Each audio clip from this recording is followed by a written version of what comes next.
People say, oh, you can't change human nature overnight. You're asking us to give up the ego. And that's the most difficult of all things to do. Actually, it isn't, because the ego doesn't exist. But of course, if you try to give up your ego with your ego, then it'll take you to the end of time. All of this is a game, but you forgot that you are playing. The rush, the fears, the frustrations, the constant feeling of being behind, that something is missing, something is wrong with you. None of this is as real as it seems. And the most unsettling part is that, on some deep level of your consciousness, you accepted being here. You chose this experience. You chose to feel fear, pain, loneliness, loss. As absurd as it may seem now, this is exactly what Alan Watts proposes to us. He said that life is like a show, a play where you are not just a spectator, but also an actor. And the problem is that you forgot this. You got so lost in the role that you began to believe you are it. You forgot that suffering is part of the plot, that chaos is part of the scenery. And so you live as if everything were definitive, as if every loss were the end, as if every crisis were a real collapse and not just a scene. But what if I told you that the fear that paralyzes you is not the enemy, that the mistake is not feeling, but resisting? Alan Watts spoke about metaphysical courage, the ability to look pain in the eye and keep moving forward, not because you are insensitive, but because you know that all of this is a game, not a superficial game where everything is a joke, but a deep, sacred game where even suffering has its purpose. How many times have you found yourself trapped in a cycle of worry, as if your mind were peeling an infinite onion, always with another layer of anxiety hidden beneath the previous one? You worry about money, then about health, then about the future, about others, about everything. And deep down, you feel that if you stop worrying, you will be irresponsible, you will be naive. But what Watts reveals is the opposite. Worrying is not a sign of awareness, it is a sign of imprisonment. You are trapped in a game, but you don't know you are playing. You are reacting, fighting, struggling, all because you forgot that above all, you chose to be here. And the key to getting out of this trance is not to fight against it. It is to remember. Remember that it is just a game. Remember that even fear is just a part of the script. And then, when you truly accept this, something changes. The pain still comes, but it does not dominate you. The fear appears, but it does not define you. And for the first time, you begin to play with awareness. This is the proposal of this video. Not to convince you of a new belief, but to invite you to remember what has always been there, behind all the layers. You don't need to win the game. You just need to wake up. And if you feel that this awakening makes sense, then stay with me until the end. Because what comes next may change the way you see everything. You live on a stage, and the most intriguing part is that you yourself helped write the script, chose the setting, and threw yourself into the role without remembering that it was all a performance. Alan Watts saw existence as a cosmic theatrical play, a performance where the universe plays at forgetting that it is the universe, just to be able to rediscover itself.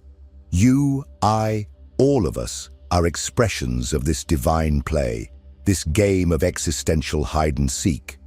But what does this mean in practice? It means that every situation in your life, from the most trivial to the most terrifying, are scenes carefully placed before you. Not to punish you, nor to test you, but so that you can feel. Feel fear, feel pain, feel ecstasy, love, longing, frustration. Feel intensely. It's like going to the movies knowing that the film will make you cry or tremble with fear. You want that, because deep down, you know it's just a movie. And it's exactly this awareness that you have lost. Watts said that life needs contrast. Without darkness, light would not be perceived. Without suffering, joy would seem empty. And that's why we choose to forget. We allow ourselves to dive into the game, Forget the how and the why, and just react, as if everything were definitive, as if the stage were a prison, not a setting. That's why so many people live in panic, seeking control, trying to protect themselves from something that was never a threat. Because they forgot that fear, pain, loss are not accidents. They are parts of the performance. And when you understand this, not as a beautiful theory, but as a truth that resonates deep in your soul, you stop running. You begin to watch the spectacle. And for the first time, instead of fighting against the storm, you feel the rain fall. But this awakening does not come without resistance. Because the ego, this character you wear every day, fights to maintain the illusion. It wants control, wants certainty, wants protection. It fears surrender. It fears accepting that it is not in command. And it is exactly here that Alan Watts's most radical invitation arises, to develop a new form of courage. Not physical courage, not the bravery that faces the external world, but something much deeper, the courage not to resist. This is the so-called metaphysical courage that changes everything. And it is about this that we will talk now. If this content is making sense to you, click the subscribe button and subscribe to the channel. Thank you for your support. There is a type of courage that most people never develop. Not because it is impossible, but because it requires an internal leap that challenges everything you have learned about yourself and the world. Alan Watts called this metaphysical courage. And no, it has nothing to do with being strong in the traditional sense. It is not about facing external battles, but about confronting internal ghosts without looking away. To look at fear, sadness, loneliness, and not run. To stay, to feel, to remain present. True courage is not the absence of fear. It is the conscious decision not to resist fear when it appears. Watts said that when we allow fear to exist without rejecting it, without trying to suppress it, it loses the control it has over us. It is the opposite of what society teaches. From a young age, we learn to suppress, to avoid, to distract. Do you feel anxious? Distract yourself. Are you afraid? Stay busy. But all of this is escape, and every escape strengthens exactly what we are trying to flee from. Metaphysical courage begins when you abandon the idea that you need to fix what you feel. When you stop blaming yourself for being afraid, for feeling weak, or for not being in control. It is when you look at the emotion as a natural phenomenon, like the warmth of a flame, like the chill of dawn. It is not something you do. It is something that happens. And the more you try to resist, the more fear grows. The more you try to control, the more powerless you feel. The Japanese samurai knew this. That is why they studied Zen. They wanted to achieve a state of presence so absolute, so deep, that even death lost its power over them. They sought what Watts called the ultimate nerve, the supreme nerve, the ability to traverse emotional hell without hesitation, to continue even when everything inside you says to retreat. They knew that beneath the raised sword lies hell. But it is precisely there, in the crossing without resistance, that the land of bliss is revealed. And maybe you are thinking, but I am not a samurai. I tremble, I freeze, I run away. That's okay. Watts knew that too. He said, don't try not to be afraid. Just stop being afraid of your own fear. It is at this point that the cycle begins to unravel. Because when you accept fear as part of the spectacle, as part of the dance, it transforms. It becomes energy, movement, life. But if resisting fear traps us, what exactly keeps us in this constant cycle of anxiety and worry? Why, even when we know that fear is an illusion, do we continue to feed it? This is where we enter the infinite onion of worry, the next level of this illusion that keeps us captive. Let's talk about that now. The anxious mind is like an onion with infinite layers. You solve one problem, peel away a layer, and soon another one arises. You take off another, and another appears. And so you go on living, always in emergency mode, with the feeling that peace is always one step ahead, always on the other side of yet another worry. But what Alan Watts reveals is brutally honest. This onion never ends, because the problem is not in the layers. It's in the way you learn to deal with fear. You worry about work, about money, about health, about the future. And even when everything seems fine, something in you remains restless, as if you can't relax. And do you know why? Because you learn to identify with worry. Because at some point in your life, you were conditioned to believe that worrying is a way to be in control, a proof of responsibility, a way to anticipate pain. But that is a lie. Watts said that the habit of worry is an emotional addiction, a way to keep the mind busy so you don't have to face the void.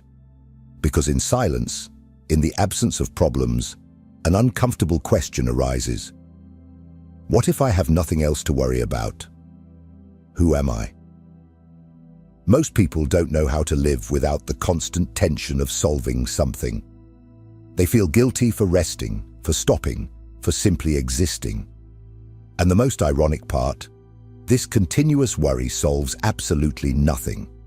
It only distorts perception, amplifies the problem, and traps you in an endless cycle of anxiety. You start to live as if danger is inevitable, even when you are safe.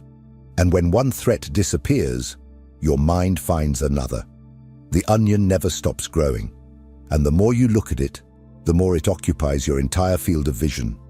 The small problem turns into a catastrophe. Doubt becomes panic. Life transforms into an emotional minefield. But there is a way out. Watts invites us to change our relationship with fear and anxiety. He proposes that we exchange worry for contemplation, that instead of resisting, we start to observe, that instead of fighting against uncertainty, we begin to marvel at it. Because only when you let go of the need for control does the true meaning of existence begin to reveal itself. And that is the key point of transformation, shifting the focus from resistance to admiration, completely redefining the way you perceive the world. But how exactly do you do that? How do you move from chronic worry to a state of true presence in the face of life? That is what we will talk about now. The greatest illusion that keeps us prisoners of anxiety is the idea that worrying is a demonstration of responsibility. How many times have you found yourself thinking that if you stop worrying, something terrible will happen? As if constant tension were an invisible amulet against tragedy. Alan Watts debunks this deeply rooted belief and proposes something so simple and so revolutionary that few have the courage to accept. Life does not need to be controlled, it needs to be contemplated. Watts suggests that instead of fighting against our emotions, we should open ourselves to them with the same reverence we admire a storm. When you see lightning crossing the sky, you don't try to stop it. You observe, you marvel. You feel the force of that raw energy and surrender to the beauty of what cannot be controlled. In the same way, he invites us to look at our emotions, fear, sadness, anger, with eyes of admiration, not resistance. It is a brutal reprogramming of the mind. Because your whole life you have been trained to resist, to arm yourself emotionally against the unpredictable, to wage internal battles that you can never win. But existence, as Watts teaches, is not something that needs to be conquered. It is something that needs to be lived, with all its ups and downs, all its contradictions, all its imperfections. When you start to see worry for what it really is, a distortion of attention, an attachment to the illusion of control, something changes. The mind begins to open to the wonder of simply being alive, to the mystery of feeling, breathing, existing. Suddenly, What seemed like a threat transforms into an invitation. Fear is no longer an enemy to be defeated, but a natural phenomenon to be witnessed. Sadness is no longer a mistake, but a color in the palette of human experience. But this transformation does not happen intellectually. It is not an idea that you understand, and that's it. It needs to be embodied. You need to feel it in your body, in your heart. You need to practice surrendering to what you cannot control. You need to allow life to happen without trying to reshape it according to your fears. And this practice starts at the most basic level, in the way you feel your emotions. Because, as Watts also reminds us, emotions like fear are no different from the heat we feel when we approach a flame. They are natural, spontaneous responses. They are not the problem. The problem is the attempt to suppress them, to control them, to mold them according to an idealized image of who you should be. So the next inevitable question is, how to feel fear and all emotions freely, without resistance, without becoming a prisoner of them. That is exactly what we are going to unravel now. If what you're hearing resonates with you, you'll find real value in my ebook, Beyond the Shadow. It breaks down Jung's core ideas and gives you tools to understand yourself more deeply. Link is in the pinned comment. Fear is like the heat of a flame. It is not something you choose to feel, just as you do not choose to warm up when you approach a campfire. It is automatic, instinctive, natural. But unlike heat, which we accept as a bodily reaction, we resist fear. We try to suffocate, hide, ignore it. We teach ourselves to believe that feeling fear is a sign of weakness, that it is a character flaw, that we should be able to control our emotions, as if they were pieces on a board. Alan Watts dismantles this illusion with brutal precision.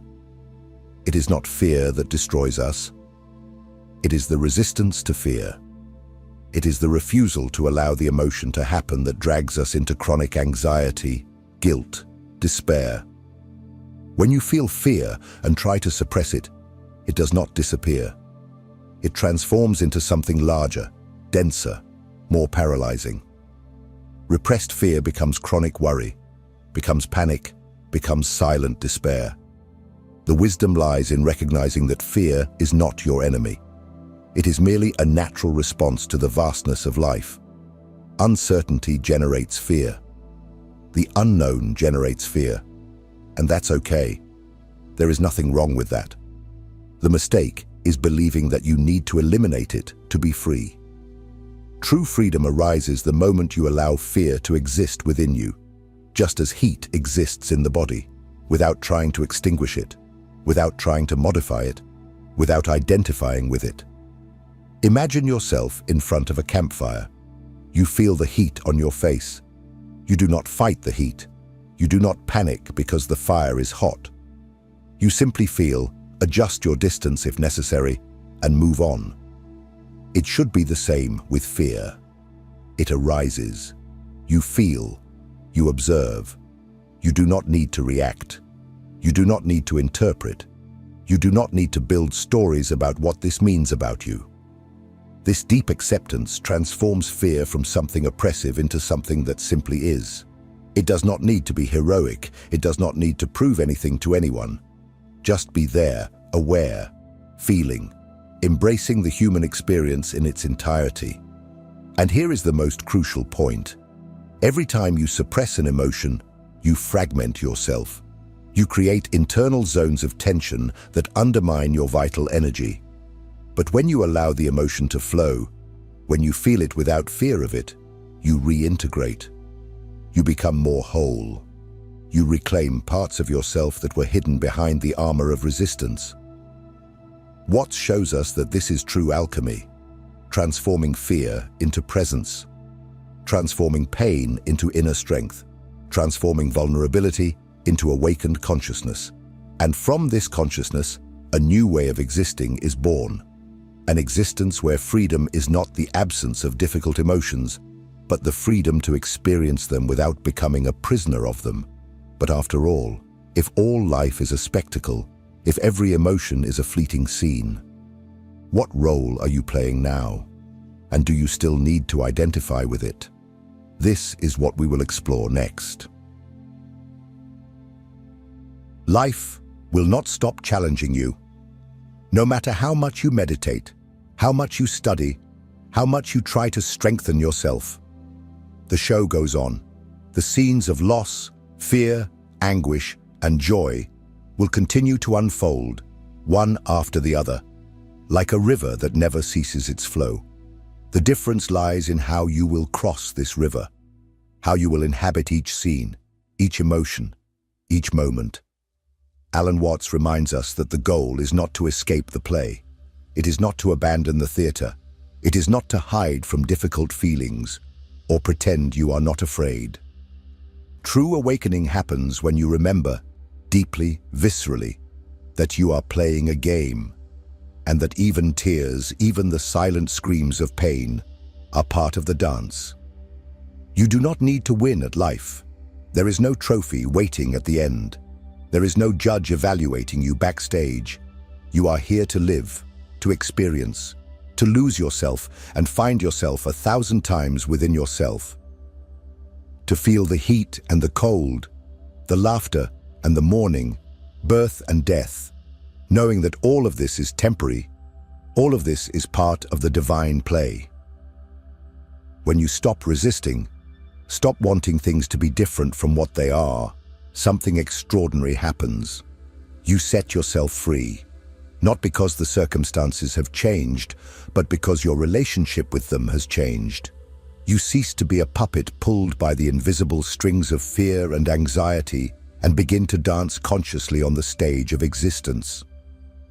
Metaphysical courage, then, is this ability to keep walking even under the raised sword, to traverse the internal hells without allowing yourself to be paralyzed, to look at the vastness of life in all its chaotic beauty and say, I accept, I am here, I feel everything. And that is why this message is so important. Because in today's world, where we are taught to flee from pain at all costs, remembering that it is possible to cross through fear and not just survive it, but grow through it, is an act of true spiritual rebellion. Now, I want to hear from you. Which part of this reflection touched you the most? At what moment in your life did you forget you were playing a game? Leave your comment below.